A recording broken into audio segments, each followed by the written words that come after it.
political murder is a part of our lives.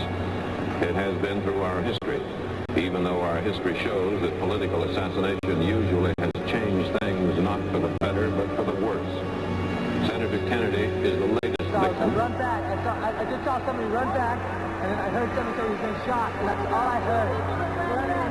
That's all I saw this man run back there. There has been a chase after that man. Well, everybody started...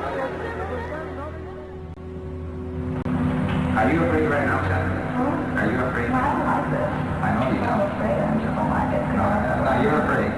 They were berating her, badgering her, thinking of little tricks to throw her off. Well, he put words in her mouth. He literally put the words in her mouth. And she finally broke down under the intense pressure.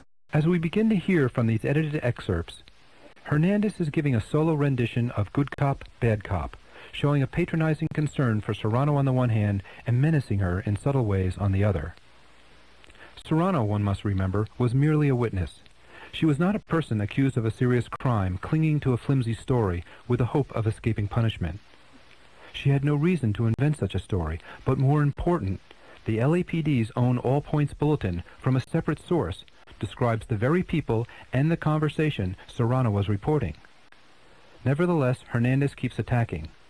The promise is that if she changes her story, the questioning will end. The threat is to publicly denounce her as a liar and to continue the interrogations. You see what happens? There's two ways to approach this thing. What? The first one is for me to appeal to you as a decent woman that campaigns for Senator Kennedy. This is the one way I can approach. The other way is for me to hold up the paper, go out here and tell these people, haven't come what they're going to tell upstairs. And this is the wrong way because, look, I have to look at myself. When I shave in the morning, I look at myself. Right. And right now I have my deepest compassion for you because you're a young lady. And I want to try to do whatever I believe is best for you. What's best for you? Well, there was this girl coming. She was coming downstairs and she said, we shot him. No, this girl in the polka dot dress, a white dress, polka. And It's like a disease. I know what I'm telling you. I know what I'm telling you. It says I never even seen a girl with a polka dot I'm dress. saying that nobody told you we had shot Kennedy. If somebody told me that we had shot. No. I'm sorry, but that's true. That is true. Look, one of these days you're going to be 27 years old, 28 years old. What kind of a person? It's a whole mess of things. Well, start from the beginning. It's too messed up. Even I can't even remember what happened anymore. Well, number one, you know that nobody told you we had shot Kennedy. No, somebody told me we had shot Kennedy. No, nobody told you. Where did they tell you this, Sandy? Outside. No, ma'am. No, ma'am. Yes, sir. Yes, sir. Sandy, like I say, don't be. Well, I'm not going to say, I truly believe somebody told me, and I'm not going to say, nobody told me just to satisfy anybody else. No, just the truth to satisfy yourself. No one else. Yeah. To satisfy the family, the remaining family of this. The Kennedys have had nothing but tragedy here since the first President Kennedy, now Senator Bobby Kennedy. Now what next? They have enough. At least it's a consolation to them. And I'm certain, and you mark my words, that one of these days, if you're woman enough, you will get a letter from Ethel Kennedy, personal, thanking you for at least letting her rest on this aspect of this investigation. And somebody told me that, honest. No, really. No, look, Sandy, and I'm not going to put words in your mouth, but I want you to tell me the truth about the staircase. Nobody in that staircase, what you're telling me here, told you that we have shot Kennedy. A woman told me we had shot Kennedy. Where did she tell you this? Outside where? I believe I was on the staircase. You say I believe I was on the staircase? Sure. I mean, look, a half lie is as much as a lie because there are no half lies. Yeah, I was on the stairway. That's what she said. Sandy, look, you're basically a decent person. Thanks. You're basically a decent person. But here you are, you're 20 years old. This is going to change your whole life in here. You're growing real fast in this room right now because you know that you have to make a decision to tell what's truthful, what's honest, what's right. No, you can't say that. I can go.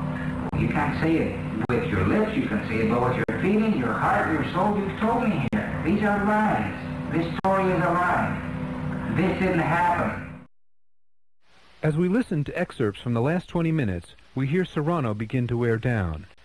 Sergeant Hernandez senses her exhaustion and in his patronizing manner begins his endgame.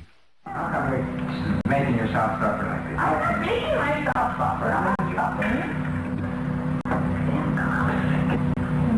Leave me alone.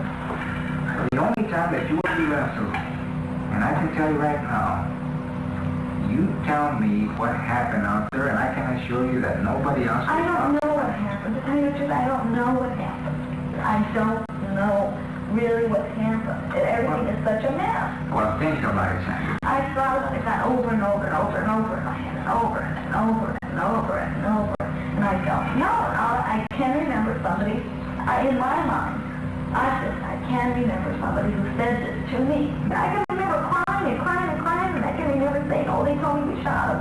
I can remember saying that, and then before I knew, like, oh, you see two people? Oh, they were coming.